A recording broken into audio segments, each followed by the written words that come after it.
Hello everybody, welcome back to my channel Shabista Nafees पर। आज मैं आप लोगों के लिए लेकर आई हूँ, देखिए लॉन्ग आंसर में अकबर की धार्मिक नीति के बारे में। इससे पहले तो मैंने शॉर्ट में सारे क्वेश्चन आप लोगों को डिस्कस कर दिए हैं। तो चलिए स्टार्ट करते हैं। जो लोगों ने मेरे चैनल सब्सक्राइब नहीं किया, प्लीज़ वो मेरे चैनल को सब्सक्राइब भी कर दे और बेल आइकन को भी प्रेस कर दे ताकि मेरी हर नई वीडियो आप लोगों तक पहुँच सके। तो चलिए मेरा बिना टाइम वेस्ट किए आप लोगों तक मैं स्टार्ट करती हूँ। तो अकबर की धार्मिक नीति के बारे में मैं सब कुछ बताऊंगी। उसका विकास कैसे हुआ था, उसका कार्य क्या था, उसके परिणाम फिर क्या होते हैं, मैं सारा पूरा सीरियल वाइज डिस्कस कर दूंगी। तो अकबर की धार्मिक नीति के बारे में अगर देखा जाए तो अकबर न केवल भारत के इतिहास में बल्कि पूरे विश्व के इतिहास में विशिष्ट स्थान है। उसने धर्म के मामलों में वह महान कार्य किए जितने उसने पूर्व किसी मुस्लिम शासकों ने शायद ही किया हो। उसने सभी धर्मों के लोगों को एक सूत्र में बांधने को अभूत पूर्ण प्रयत्न किया। वो एक धर्म सहिष्णु सम्राट था। उसने सभी धर्मों को अच्छी बातों से अपनी प्रजा को अवगत कराया।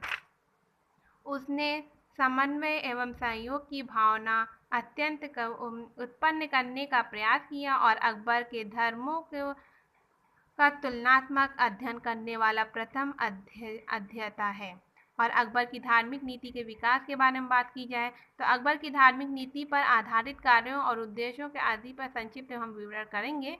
तो देखिए अकबर के धर्म की सहिष्णु संबंधित उसने कार्य क्या किए थे। तो अकबर ने सभी धर्मों के अच्छे और लोकहित कार्यकारी सिद्धांत को अपनाया। ब्राह्मणों को प्रभावित होकर उसने माला और तिलक को धारण कर लिया। इसी प्रकार वह जैन धर्म की अहिंसा का सिद्धांत को पालन करने लगा और उसने विचार रविवार को दिन पशु वध निषेध करवा दिया था। उसने ईसाई गिरजाघरों को भी निर्माण करवाया था और ये सभी कार्य अकबर को सच्चा धर्म सहिष्णु सम्राट सिद्ध कर दिया। यानी ये वो पूरी तरह से हर धर्म को मानता था और जितने भी उसके मतलब उस रिलीजन में जितने मतलब रूल थे उसको भी पूरा फॉलो करता था। तो इस वजह से ये अकबर की जो धर्म सहिष्णु सम्राट उसे कहा जाने लगा था।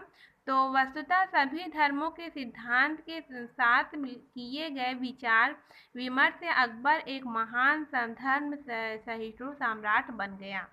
तो आगे चलते हैं। तो इसमें है अकबर के धर्माचार्य बनने और इबादत खाने की स्थापना उसने की थी। उसके जो मतलब कार्य थे, तो क्या कार्य में देखिए सेकंड पॉइंट है अकबर के धर्माचार्य बनने और इबादत खाने की स्थापना।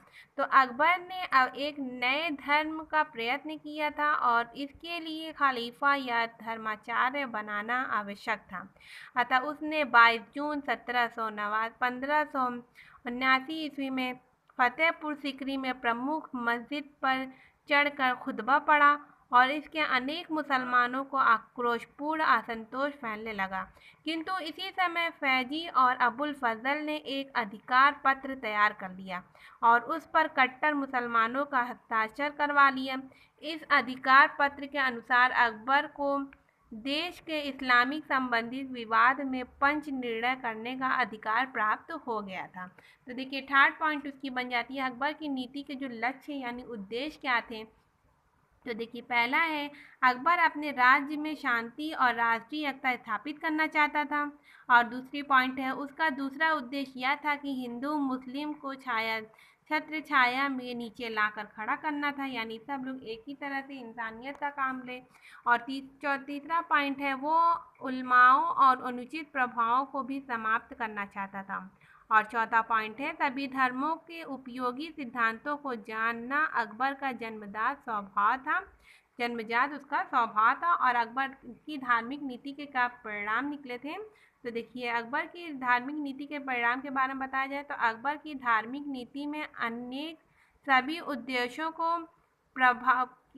की प्राप्ति हो गई थी। उसके साथ ही मुगल साम्राज्य दीर्घकालीन तक शक्तिशाली बना रहा।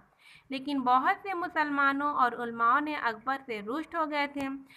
बदायूनी ने उसे काफिर कहा, परंतु अकबर अपनी इस उदार धार्मिक नीति के कारण ही एक महान सम्राट के रूप में स्वीकार किया जाता है।